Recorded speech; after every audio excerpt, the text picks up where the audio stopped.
My mum and dad came to this country. They were on a pittance of a wage. Whatever wage they did earn, a third of it had to be sent back home to Pakistan to support the family there. A third of it had to be spent on bringing other family members, and then you have to run a full family on a third of that minimum wage. It was brutal in the realm of business. That's my area of expertise. Boss Pizza is a brand new brand. We've spent the last 3 years building a solid foundation. We've got 2 shops open right now. We've got another 8 in build, and we've got another 40 planned for the next 2 years. So within the space of 2-3 years, I want to have maybe about 100 branches open. There are so many fake gurus out there. So I think one of the reasons I'm doing all of my hundreds of videos is I'm just giving good, clean, honest advice that you probably won't get from a lot of other people. Hello, Ajmal, Mushtaq. Welcome along to Caley Corner, mate. Thank you very much for inviting me here. I am looking forward to this.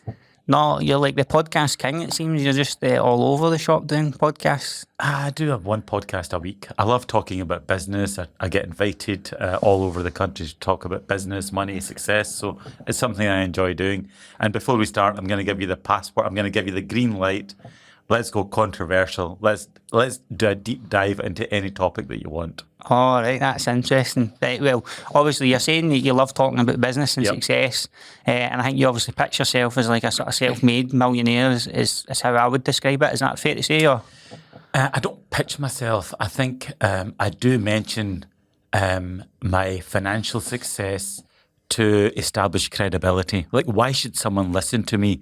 And I think when you're out there on podcasts or doing these short videos like on TikTok or Instagram, sometimes you've just got to give people a perspective, and that's what I do. But I'm definitely not. I can't stand all these guys flashing their cash, sitting in their Lambos and wearing the fancy watches. I'm totally opposed to all of that. you're not quite get the Andrew Tate vibe, so I wasn't going quite that far. I think I've got his hairstyle. Apart from that, I don't think I've got much else in common. Good. He's a wanker anyway, so all good. So I think for your story, Ajmal, it's probably interesting then to take it to the start. Like, how did this success come to fruition? And if you can lay the blueprint for me and other people, then maybe that would be success for today's episode. Yeah, okay, let's make a start. I only realised where my success came from in the last year or so, and that's as a result of doing podcasts. See, if you're brought up with nothing, if you've got a major disadvantage in your life, that could actually be used as the fuel to motivate you. So growing up in the 1970s, I'm 50 years old, growing up in the 1970s, a child of immigrant parents, we had nothing. I mean nothing, no games, no toys, no nothing. My dad came to this country, my mum and dad came to this country, they were on a pittance of a wage, number one. Whatever wage they did earn, a third of it had to be sent back home to Pakistan to support the family there. A third of it had to be spent on bringing other family members and looking after them. And then a third had to be spent on the family. So if you can imagine a minimum wage, and then you have to run a full family on a third of that minimum wage, it was brutal. It was pretty tough. Growing up, I always thought, Mum never bought us sweets. Mum never bought us clothes. Mum never bought us toys. And it's only now I realise, bloody hell, they had it very, very hard. But they made do with whatever they had and made the very best of it. So see that being brought up with very little, it gave me the hunger to succeed. I know, interesting. Like, is your dad the oldest in his family, or like where does he lie in his own family? He's one of the I would say he's in the middle. There were 13 siblings, and he was in the middle. But he was one of the first guys that came up from Huddersfield to Scotland. A lot of the immigrants landed in Bradford, Manchester, Huddersfield. A few ventured north, and my dad was one of the earliest ones to come up to Scotland in about 1969 or something. And what have you spoke to him about this? Like, was that decision taken because other people were here, or he had information that there was opportunities up here? Like, yeah, he came here. He ended up working, and he came here to visit his nephew, who's just a few years younger than him. The nephew was working in a restaurant, and he said to my dad, "Oh, you should get a job here as well." It was a Sheesh Mahal, and it's now in Gibson Street. It used to be in Gibson Street, so my dad started there. So he went asked him for a job, and they said, "We'll let you know." And at that point, My dad's train was just about to leave back to down south to Huddersfield, and he got a call saying, yeah, okay, we can give you a job. So my dad cancelled the ticket and decided to work, and that's how he ended up in Scotland. Aye, like a sliding doors moment almost. Yeah. So he never got the train, or he got the train and had to come back up? No, he had the train booked, but he never went back down to Huddersfield. He just decided to stay here and work. Oh, well, there you go. See, you could have been speaking in that fucking thick Yorkshire accent instead of the one you've got as well. Interesting. Yeah. And then your dad, I believe, he ventured out on his own at some point and he opened a restaurant, is that right? Correct, yeah. So my dad opened a restaurant in Bridge of Weir, then he opened up a restaurant in Lark Hall, varying success, and then he opened up a restaurant in Hamilton, and after, that's the one that did well. So the other two did okay, and then the third one did well. Right, and then obviously we're here to talk about you, but it's interesting to get the parents' backstory as well, because it tells a bit about you, you know, their mentality obviously gets imparted on you as well, so I think that's good to talk about. Then you went working on your own, and then you made the decision to sort of leave commercial business life to take over the restaurant, is that right? Yeah, so when I left school, I worked in the restaurant with my dad I worked in the restaurant business for 5 years. That was pretty brutal. You know, you get treated like shit. You know, like if you've got no education, you're doing a dead-end job, you are being treated like shit. And I thought, you know what, I'm much better than this. So I decided to go and get my grades, got my grades, my hires, went to Motherwell College, got my hires, ended up doing a law degree at Glasgow Uni, then did a master's degree, and then I got a job with Accenture, worked there for 10 years. After 10 years, I thought, I've got a burning desire to run my own business. And at that point, my dad was like 69 or something, still plodding away in his little business. It was a 30-seater restaurant. It was a little mom and pop shop. And I thought I'd be quite interested to take over that and see how far we can push it. So that's what I did. I don't know if I would use the term dead-end job though right enough, because I worked in a restaurant when I was a student as well, and it teaches you, in my opinion, very valuable life skills, because you're dealing with the public. You're dealing sometimes with people who are arseholes, let's call a spade, sometimes they're aggressive, sometimes they're a bit drunk, they're not very nice. You have to kind of manage the conflict resolution sort of in that sort of situation. So at that moment in time, you're treated like a bum. And sometimes you just feel like a sort of loser as well. But you mentioned something very important.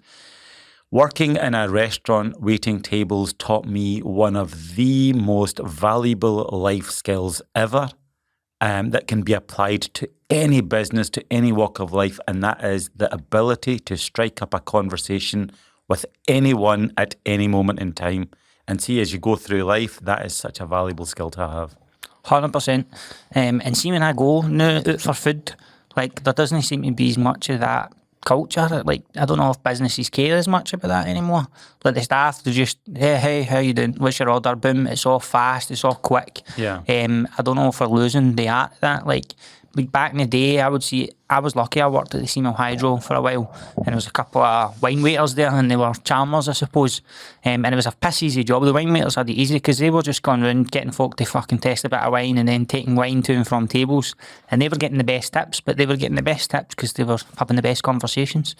And then I kind of learnt for that if I need to, you know, that's what I need to get to. I want to be one of the wine waiters. I don't want to be fucking working on the hot plate and, you know, working my arse off. You know, you get the perks of the good food. Yeah. But I definitely think that you can. I worked harder when I was in the restaurant trade as a waiter in the various places that I worked in than I do now as so-called professional. So I always appreciate the hustle of anybody that works in hospitality. It's hard graft.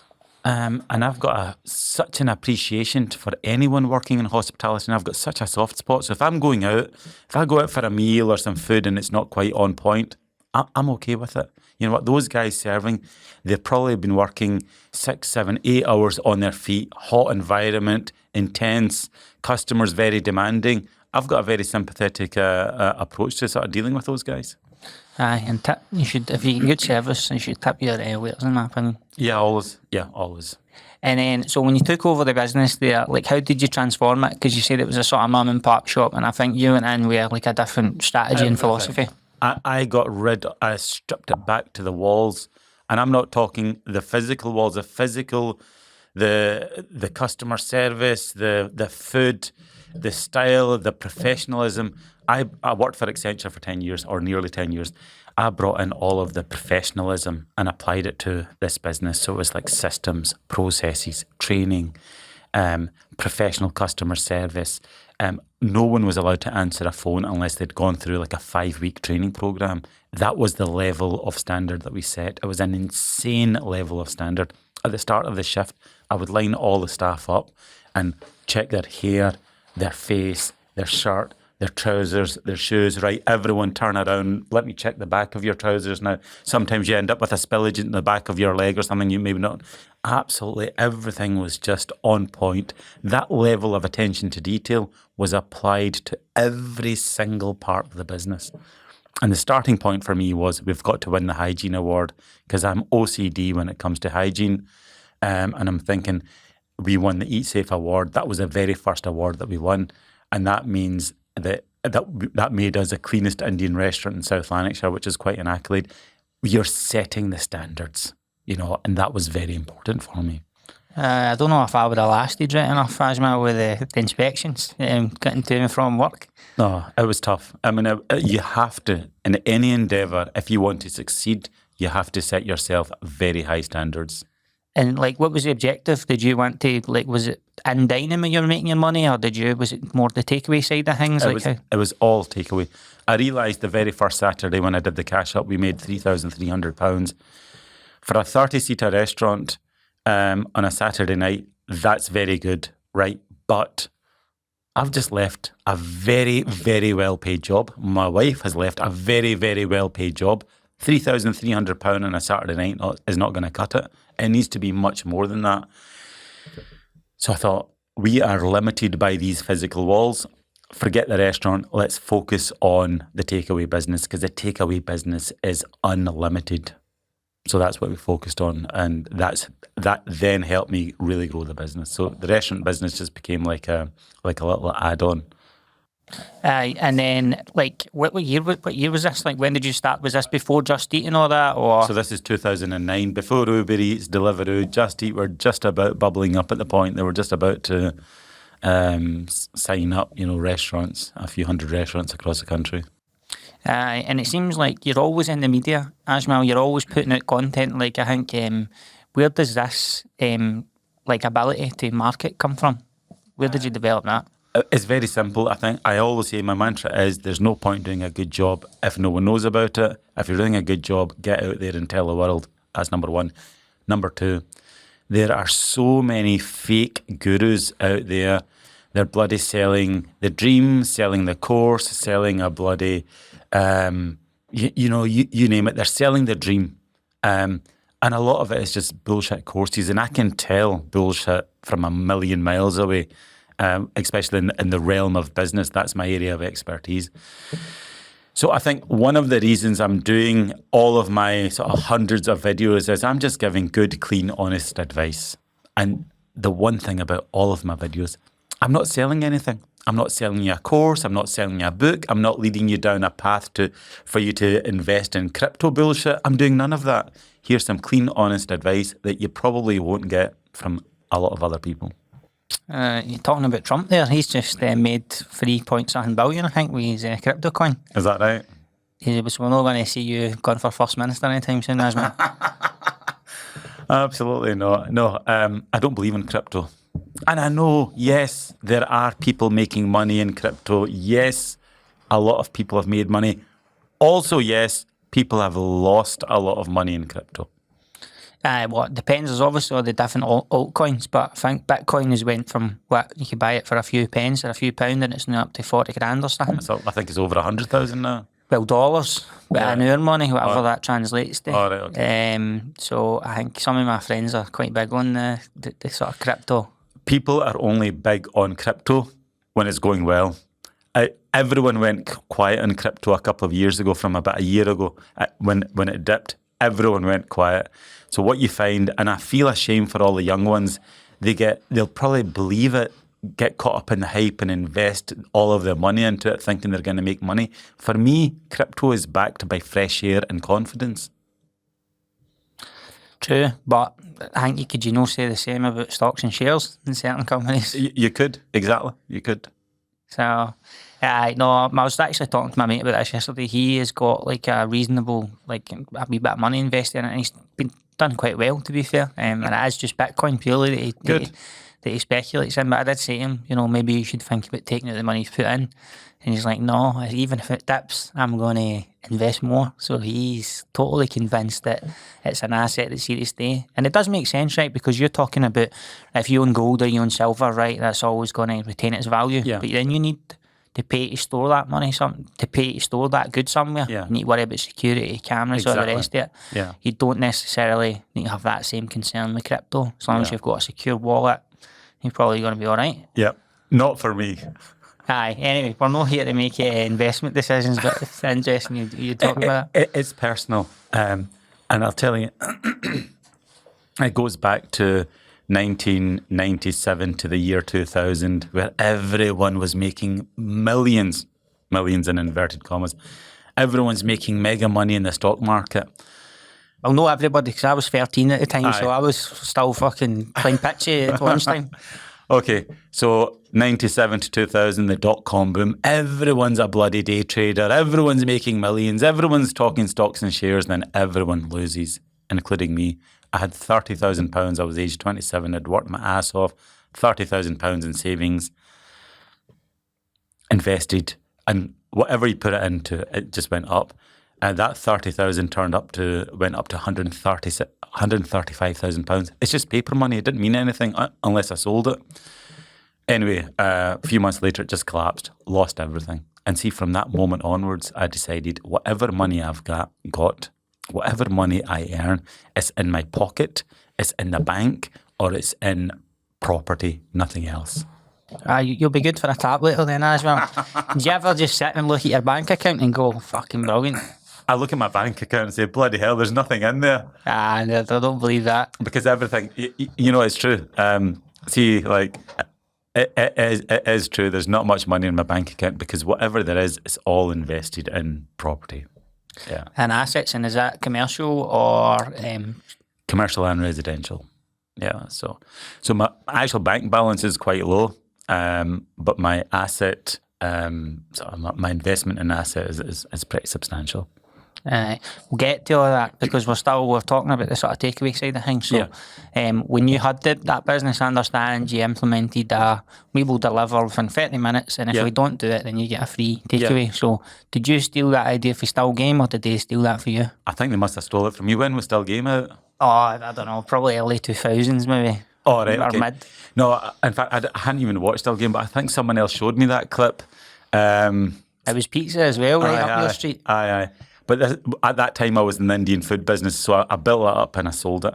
So I thought, how can we convey the message that the food's very good and the service is very good? So I brought it a 29-minute delivery guarantee with billboards up, as you drive up into town, big billboards, massive campaigns. We ran that campaign for 5 years. We blew the competition out of the water because at that point, the average delivery time was about an hour on a Saturday night. Sometimes even more, guarantee delivery within 29 minutes. We just dominated the market. And was that the single most important decision? Or was it the quality of the food? Was it anything else? What led to the success? It was three things. It was the quality of the food, which was just phenomenal. It was the price, and then it was the service. Quality, service, value. So, where are you getting this quality of food? How are you sourcing that? Who does all that? Well, we've got systems in place. It was all my mum's recipes from the 70s. What I did is I just built up the recipes, reverse engineered them, then wrapped a process around them so we could train up different chefs to cook the food to those exacting standards. Then we had quality control checks every single day in place to make sure that the food was just consistent. Consistency won the day for us. You could get a good meal 1 year from us. 4 years later, you come in, it's still exactly the same. So that consistency really helped. So who was tasting the food? Me. My mum and dad were in every other day for their food. I was taste testing every single food item that was leaving the kitchen. I was tasting at least on a weekly basis. And I myself used to do the spices for it. So every single item of food that was cooked in my business, I made up the recipes for it. I weighed them to the same gram exacting standards every single time. Sounds intense, Ajmal. Like, do you ever switch off? Like, right, let me go back to that. That consistency in business is very important. So the way I managed to get that consistency is by weighing out the spices to the exact gram every single time for every piece of food that was going to be cooked. I'll tell you now, that job was the most mundane, boring job in my diary, but it was the most important. Consistency in business is king. And what a lot of businesses do is see when things start to go well, let's delegate that to this guy, let's delegate that to that guy. Imagine Coca-Cola. The guy's not going to turn up and say, you know what, today I don't really feel like making up the syrups. I'll just delegate it on to someone else. That doesn't happen. So consistency in business is king. are you telling me the CEO of Coca-Cola makes up the syrups? No, whoever does make up the syrups, there's like 2 or 3 people, but they're not going to turn up and then just delegate it on to someone else because they're not in the mood or they've got a bloody headache. You know, they're not going to do that. They're going to make sure that whoever's making up the recipes to the exacting standards do it day in, day out to the same standards. But that's what I'm saying. Like, that is a level of work and dedication. It must take its toll over time. For you, surely. I was standing in the kitchen 1, 2 in the morning making up the spices for the week ahead. I'm thinking, bloody hell, why am I even doing this? And it was tough going. It was lonely. You know, it was very lonely. So why did you do it? Because I know that is the fundamental building block of success.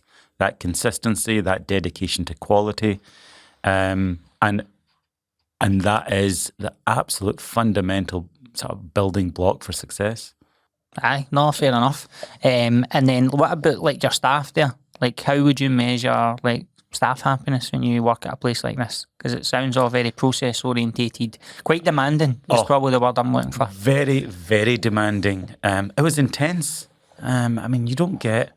You can't work in like the busiest place ever and it not be intense. So we had regular team meetings, the staff were paid well, they're well incentivized, we had fun nights out.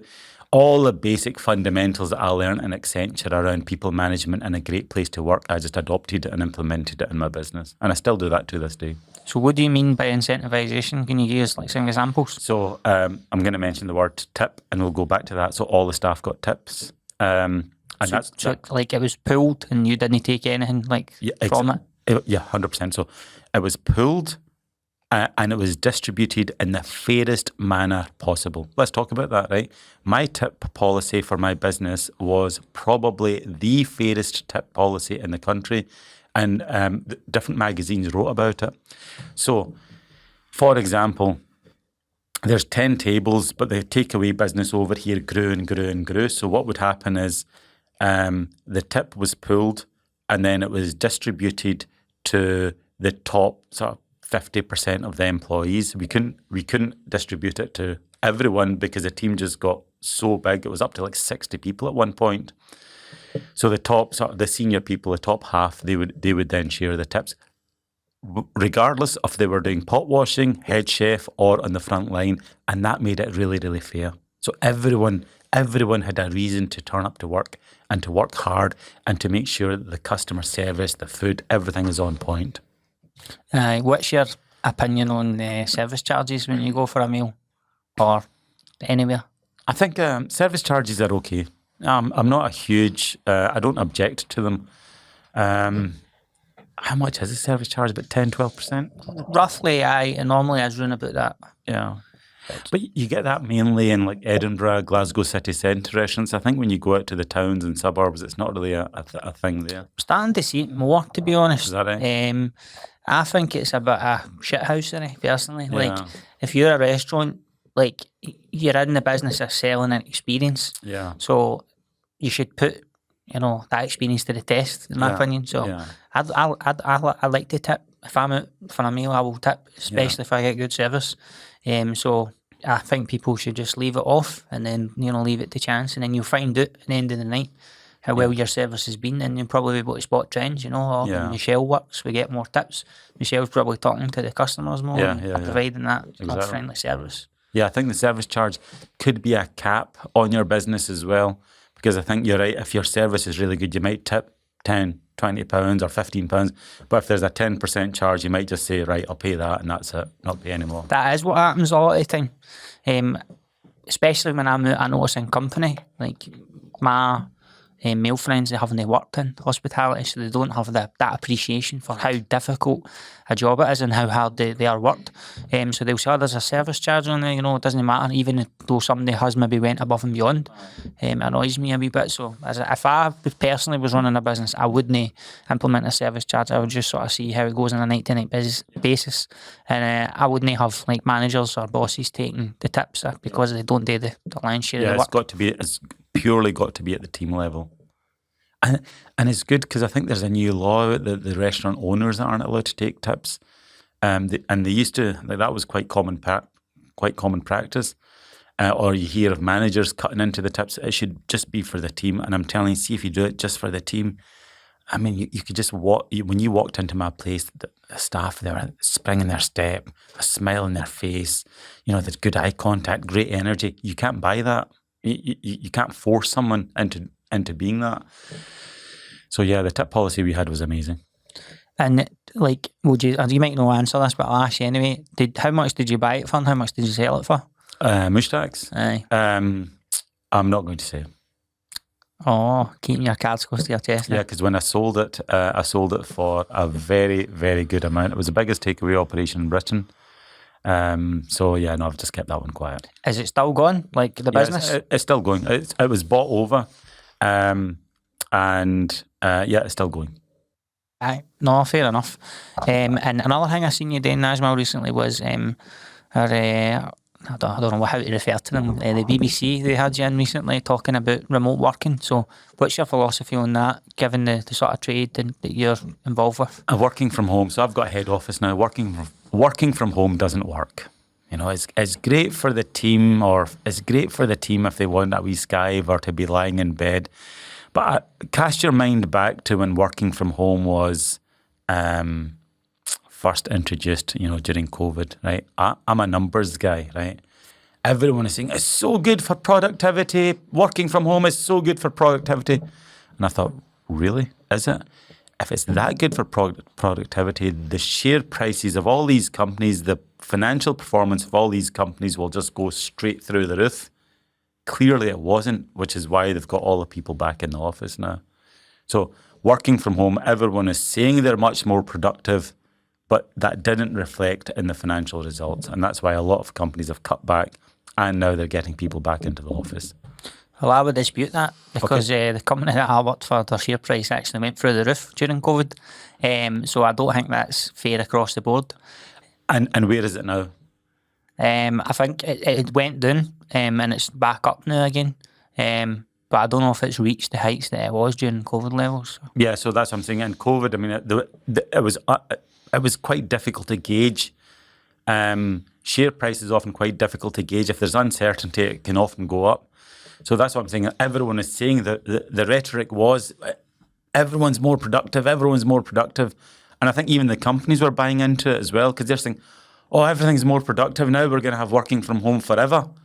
And then when they realise a couple of years later that actually the financial results aren't as good as we expected, then the policy changed. Yeah. Is it to do with financial results or is it to do with control though? Because Jamie Dimon, he seems to be the main person pushing this, and for people who don't know, he's the CEO of Goldman Sachs. JP Morgan, is it? JP Morgan. Yeah. So he's like one of these, influential, techno feudalists in the world. But it seems to me that anytime he's talking about this, when he actually drills into the discussion, he wants to go tap somebody's door and say, hey, David, Jamie, Michelle, whoever, what's happening with that project? And when you do that face to face, somebody, they don't have the option to ignore you or gather their thoughts, come back with more information. Whereas when you work remotely, you have that opportunity to maybe check things over a bit more before you go back with a response. So it's all about control for me. For the big bosses, they want it. Stanford University have done significant amount of research on remote working, not just during COVID. They've been doing this research for about the past 30 years, and they've sort of shown that productivity actually increases with remote working. Staff happiness goes up. And even if you think of the practical stuff, right? Like I do remote working, I only go into the office 2 days a week, and if I can maintain that, then I'll certainly be pushing for that as well. Like, I can drop my son off to school, I can pick my son up for school. Yeah. If you want to have a ride with your missus in the morning, you can have sex in the morning because you don't need to worry about your commute. These are all things that increase productivity and staff happiness. It's leading to better staff retention. So remote working, in my opinion, is here to stay. And your argument is null and void, Ajmal. No, I've got to dispute that. Respectfully, I've got to dispute that. So when I sold my business, and then before I really ramped up Boss Pizza, there was a lull period. And in that lull period, I worked in banking, senior level in banking. And it was a remote job, and it was horrendous. It was absolutely horrendous. So, for example, right, I had to fill out a timesheet, and I'm like, okay, how do I fill out this timesheet? And if I was in the office, I would say, right, Jim, show me how to fill out the timesheet. There you go. That's how you fill it out. I set up a meeting with one guy. That meeting was cancelled. Set up a meeting with someone else. My line manager, that was cancelled. Following day, got a note from HR saying, oh, you haven't submitted your timesheet. I'll get onto it. Contacted another sort of manager in another department. How do you fill out this timesheet? And a simple 30-second task took me almost like 2.5 days to get to the bottom of. And I'm on serious money in this place, right? Serious money. And I'm thinking that is such a waste of time and a waste of money. So if that was one thing. And then just everything, I found it just much more difficult to collaborate, to gather information, to work together if everyone's remote. Nah, not buying it. Like, that's a process issue. Like, if you're not getting that feedback quicker time, you should be chasing it more. You should be liaising with your colleagues, your bosses, whoever it is. And you talk about, like, collaboration. Like, I go in the office, right, and we're sitting on a fucking WebEx meeting. Because this person's maybe sitting here in the office, that person's sitting down there, or we're working across. We're sitting on WebEx meetings anyway. Right. So how can we not just do that for the house? Okay. I'm a big fan from working in the office. See, for me, personally, it works. I love that because the stuff I'm working on is quite difficult. It's quite challenging. We're building a national pizza brand, and I need that instant collaboration, those instant ideas flying around.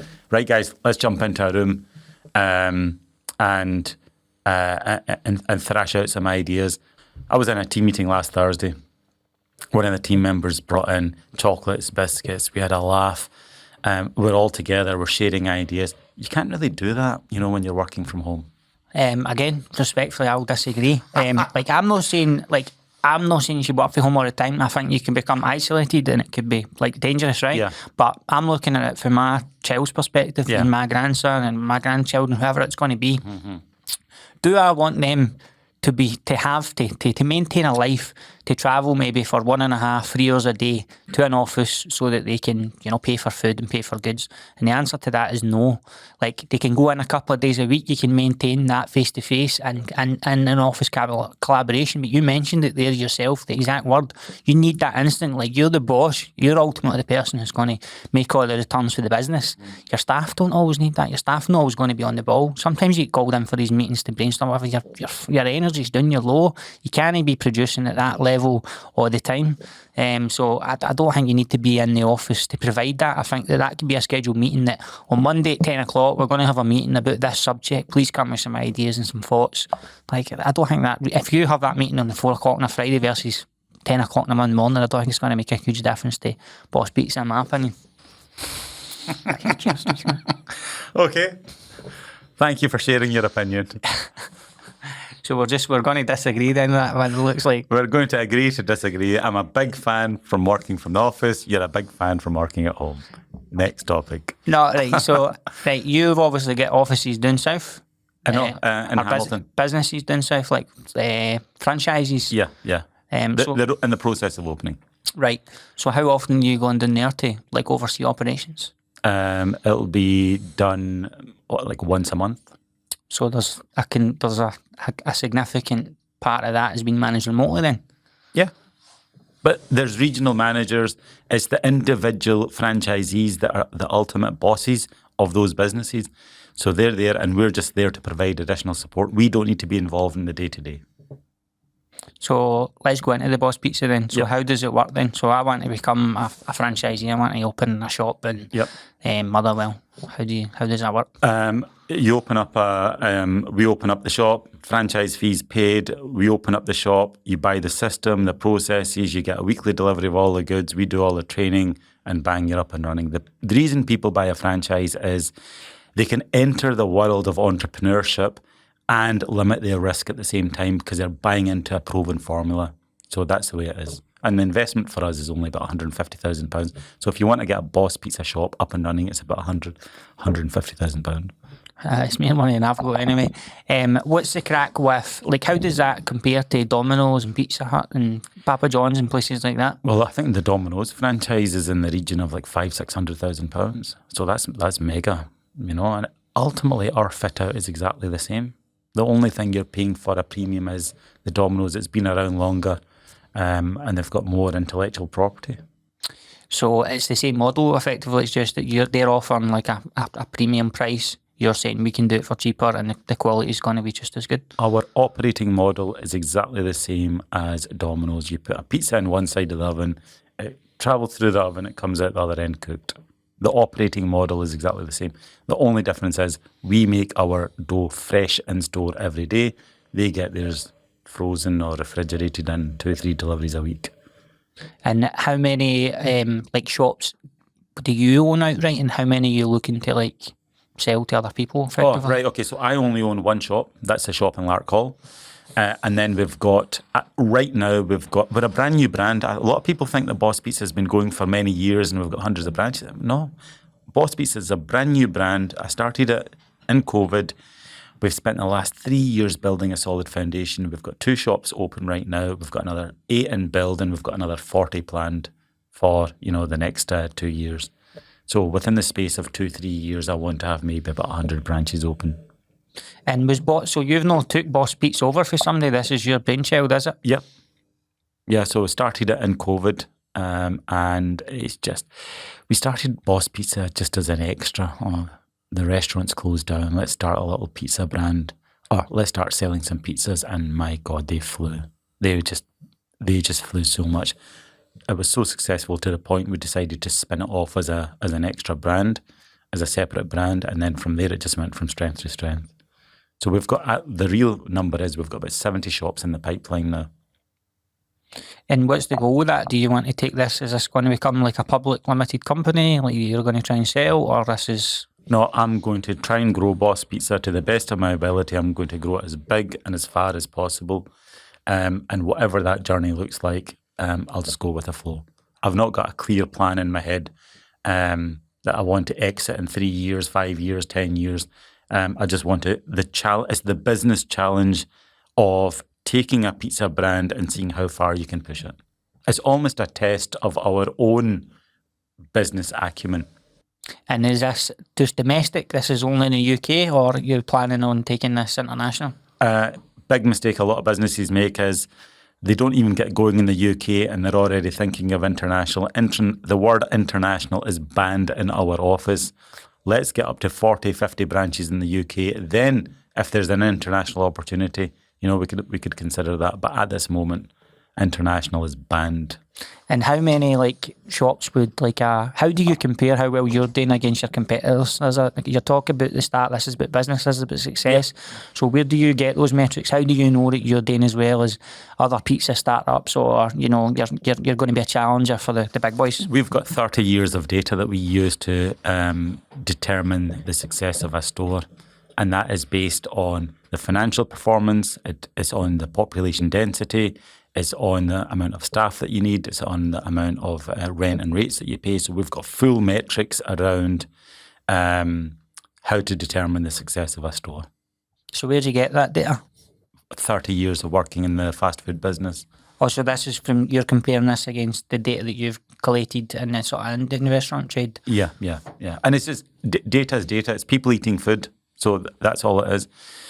Whether it's Indian food or Italian food or Chinese food, I mean, for example, I'll give you one of those metrics. We expect a shop to do between £8,000 and £15,000 worth of sale for every 50,000 people in their delivery zone. So that's like one of the metrics that we can use. And like, I remember years ago somebody told me, and I thought this was quite fascinating actually. I don't know why, a weird sort of start, but I was involved in the comedy industry at the time. Comedy? Yep, and Graham Mackey, I'll just call him out, he told me that the Stand, right, who are the biggest comedy operator in Scotland, consider a regular customer as somebody who comes 3 times a year. And apparently they got that from Domino's. Right. So if Domino's get free pizzas ordered a year from a customer, that's considered like a regular consumer. I never knew that. There you go, freaking see, I'm teaching you stuff for free here, Ajmal. Yeah, great. Send me an invoice. Should we charging you for this? Yeah, I consider someone regular as someone who orders maybe once every 2-3 weeks. Aye, well, that's obviously really regular, isn't it? Yeah. Aye, but that I kind of changed my perception on what a regular was when he told me that. Okay, interesting. Whether it's like 100% true or not, but somebody at the Stands obviously told him, and then he's told me. Yeah, okay. So there you go. You can maybe adjust your metrics on regulars. Yeah, okay. And then we mentioned earlier, Ajmal, obviously, like you're the son of immigrants sort of thing, so you get that, Theo Vaughan calls it immigrant mentality, and I believe I've got that as well. So my family have emigrated to the island, in the past. We live on an island, we're an island nation. So do you think that there's something in that mentality that the benefits Scotland as a whole? I think immigrants bring incredible value to any local economy. Think about it. I was an immigrant when I was in London, right? See, London, like, forget nationality, right? London, if you're working in London, people travel, when I was in Accenture, people travel from all over the UK to work for that company in London. And see, the people there, they weren't there to mess about. They're there to work hard, sleeves rolled up. They're on their career ladder. They want to progress. And when I moved back to Hamilton, I found the level of intensity and the professionalism wasn't quite as slick as it was in London.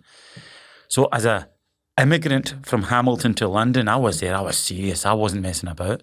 And I think that's the story with a lot of economic migrants. When they go to a place, they're not there to chill out and take it easy. They're there to bloody work hard and make a better life for themselves. And I think especially now with a lot of the right-wing politics, there is a lot of negative sentiment around these immigrants. And I think that is being driven by right-wing politics who are funded by lobbyists from other countries. Aye, no, it's interesting you mentioned that because I maybe didn't frame that question very well, but I'm a fan of immigration. I don't worry about, I don't see why people have this concern about illegal migration and how that is somehow contributing to every ill in society.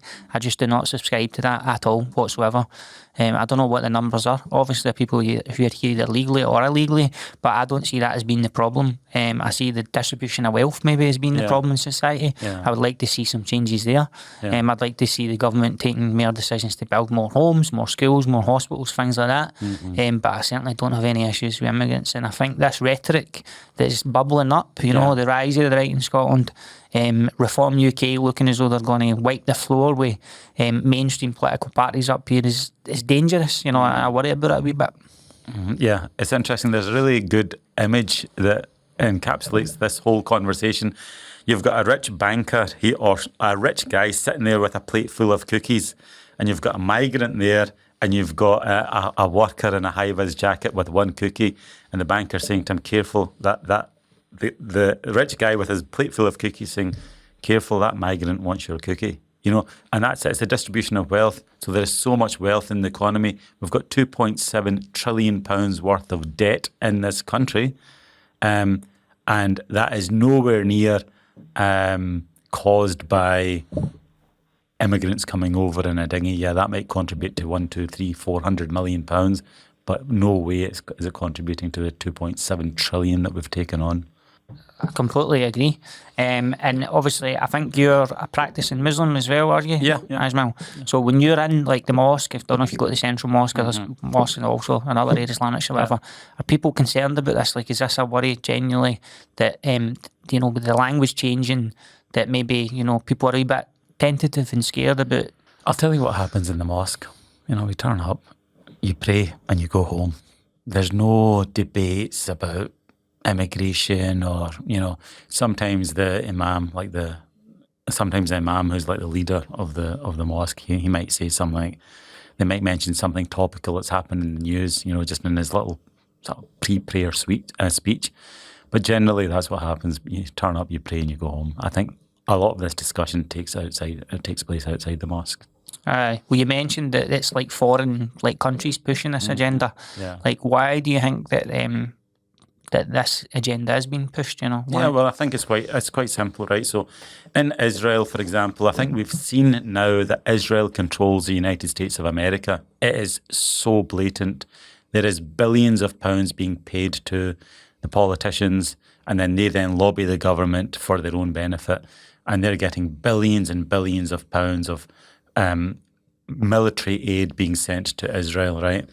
So there is a campaign to ban TikTok now because people were speaking out against Israel, and that Israel identified that as a TikTok problem. So that was a driver for that, as well documented. And I think what we've realised is Israel is driving a lot of this anti-Muslim sentiment to gain support from the West. And I think that's worked for decades, and they've done a very, very good job. But I think people now, their eyes have opened, they can see exactly what's going on. They're funding the politicians, they're funding all these right-wing groups to divide hate, to drive hate between Christians and Muslims.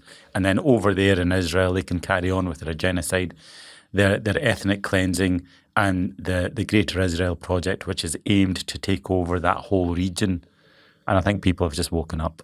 Jeffrey Sachs talks a lot about this. So he's like an economist in America, and he's worked with various human rights organisations. It looks like he's been real political sort of heavyweight for the last 40, 50 years, and he's got real great insights into this. So I would recommend if people are interested in that as like a subject, they should definitely check out some of Jeffrey Sachs' talks on YouTube. They're all available there. But you mentioned TikTok, which is really interesting there because it has now been banned. I believe it's went dark over in America. And you're saying that, you know, obviously the Israel lobby, you think that they're funding this. Is that going to change your usage of TikTok at all? Like, are you concerned that it's going to... It was banned for 6 hours and now it's back on. Oh, is it? Yeah. All right. I thought it was... I never seen any updates that it wasn't... Yeah, it was no longer dark. It's back on, and now they're trying to change the ownership to like Elon Musk or Trump or someone like that. So yeah, that ban didn't last long, but there was a message from one of the Israeli ministers saying we've got a TikTok problem in America. So before it was all about China and data, but then Israel said it's a TikTok problem.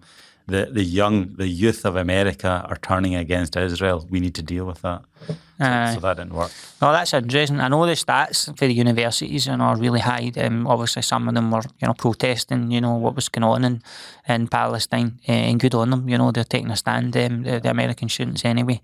But I think that has been the end goal all along, personally, for me, is that America, they talk about capitalism and free market and all that, but they see this disruptor in TikTok and they think, no, we don't want, another big, huge social media giant. We want to have a monopoly on this market. Exactly. So they're trying to buy it, and they're trying to force their hand into buying it. And obviously the owners of TikTok are saying, away and take a fuck to yourself. And the amazing thing is, and this is where politics becomes really dirty, the politicians are lobbying for TikTok to be banned. Over here, they're buying shares in Meta at the same time, the biggest rival. So I think there was one politician who bought like so many shares in Facebook, at the same time lobbying for TikTok to be banned. So he stands to gain, massively financially from that move. So there's a lot of, I think what we've realised is the whole sort of business, politics, war, it's all linked, and it's all a very dirty business. I would agree with that. You mentioned politics there, and obviously we're recording here in Glasgow in Scotland. So, is there anybody politically, I think you used to be kind of part of the Labour Party and sort of supporting Labour. I'll know actually who is impressing you? No one. Absolutely no one. I can't name you one single politician that I think, you know what, that guy is respectful, he's respectable, he's credible, and I want to follow him. Not a single person.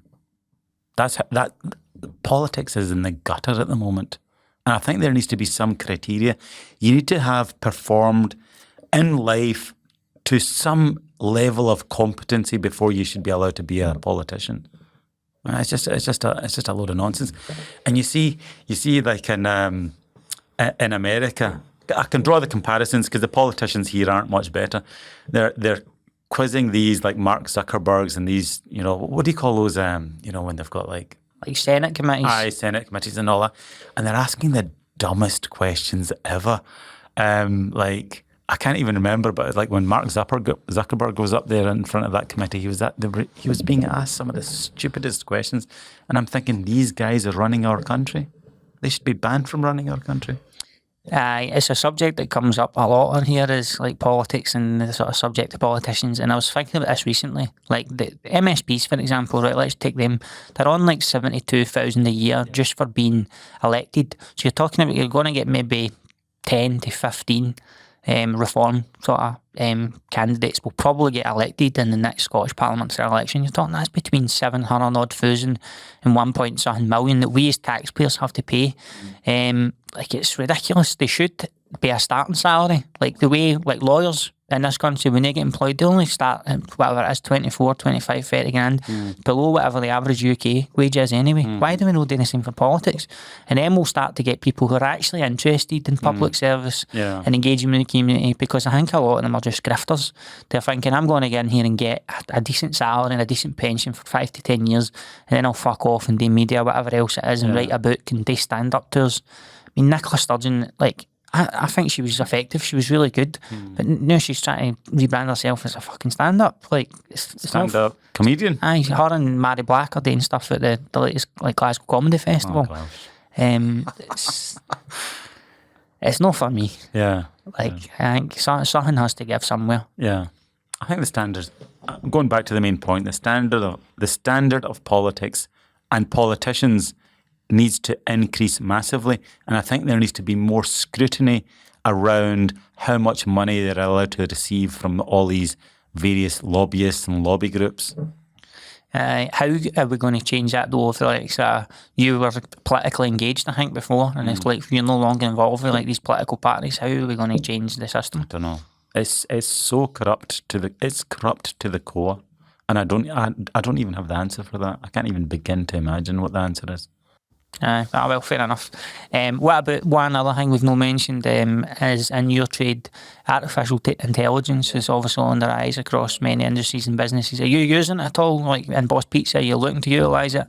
We've got an advert out right now, artificial intelligence engineer, £65,000. That's all I can afford for that role. I think we need to bring it in. We need to incorporate it more into our business. But there aren't any AI engineers or machine learning engineers. There's not very many of them, because I think this industry is just AI, and then boom, everything's AI in 2025. Well, obviously, places like this, colleges and universities, will be starting to teach it. But I think as you as a business owner, like, what are you looking for them to go in and do? There's so many things that can be just automated. I think the great thing about AI is it's not going to take over people's jobs. But what it will do is it will take over 20% of a person's job, and it will just make that part of the job just much more effective and consistent. And I think that's what we're looking for. So let's just look at everything that we're doing and where can we apply AI just to automate a work stream that just works and has an effect on the business. Aye, no, fair enough. Probably with you, it would be maybe the collection and the distribution orders, maybe. Yeah, yes. I'm thinking more from a head office function, as opposed to actually in the pizza shop. But from a pizza shop point of view, it could be something where it's customer, engaging the customer in a particular way. Maybe just phoning them up, and I don't know, I'm just thinking off the top of it. Maybe phone them up on a Saturday at 4 o'clock saying, right, what are we having for dinner tonight? It's all automated, just the usual. And it could just get, the order could just get processed and the payments just take, it could be something, it's all so new and we don't really know what the landscape's going to look like. I know that Domino's and or Papa John's, one of the big main boys does that. Because sometimes it's only text you get and you think, fuck off, I'm just trying to get me order a pizza. So what about, we've done nearly an hour, Ajmal, so is there anything that we've not talked about that you would like to cover off now? What am I like to work for? Aye, right, okay. Right. So, right, just to sum up then, Ajmal, we're wrapping up here. I said earlier, I think I used the words difficult, right? Like, you're very intense. You ask a lot of questions. You're very precise in sort of the standards that you're looking for. So what do you like to work for? Exacting. I think my standards are very high. And I think people often find it difficult to operate at that level. But the good thing is the people that do very well that work for me. So, like, is there anybody that you've mentored, like, that have went on to become self-made millionaires and anything like that, would you say? That work for me? There are two guys that are on the path. Yeah. Not self-made, but they'll do very well through working with me. Interesting. And what about you? Did you have any mentors when you were coming up? Like, I know, as I mentioned, the Labour Party thing, you've got your, I don't know if Tom Hunter was involved with them at points, and obviously you've got Willie Hawkey in Glasgow, people like that. No, I didn't actually have any mentors growing up. I think I was just brought up in the business environment.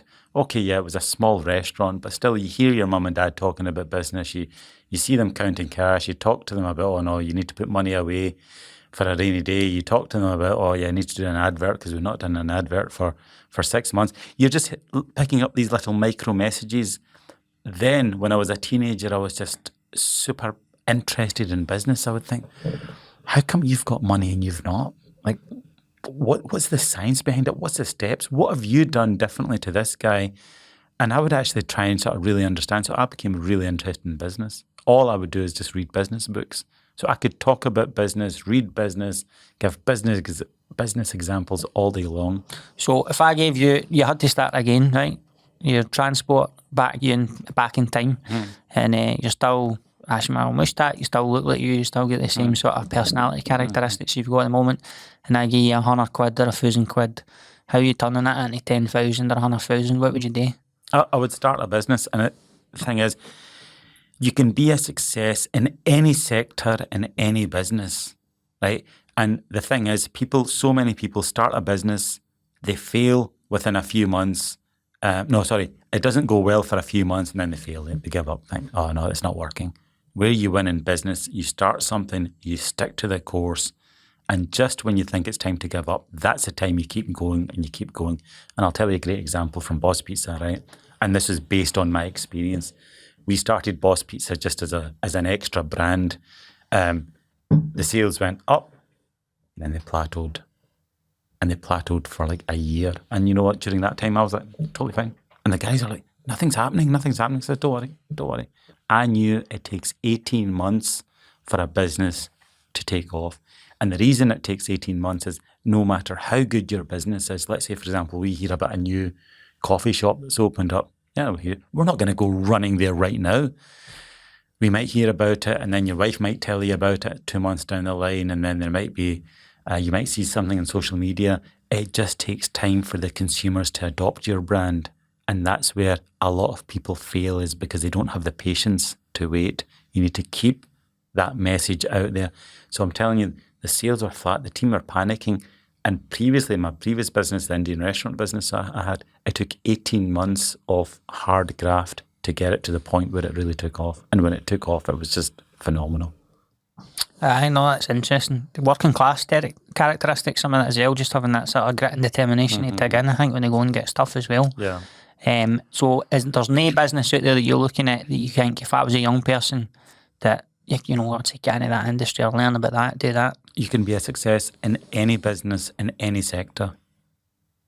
So there's no magic bullet, there's no silver bullet? There is no magic bullet. And then when you start that business, you've got to roll up your sleeves, you've got to sacrifice, and you've got to work harder than you've ever worked before, longer than you've ever worked before, and then you'll see the results 2-3 years down the line. So for my business, 6 years it took for my business to really start paying me.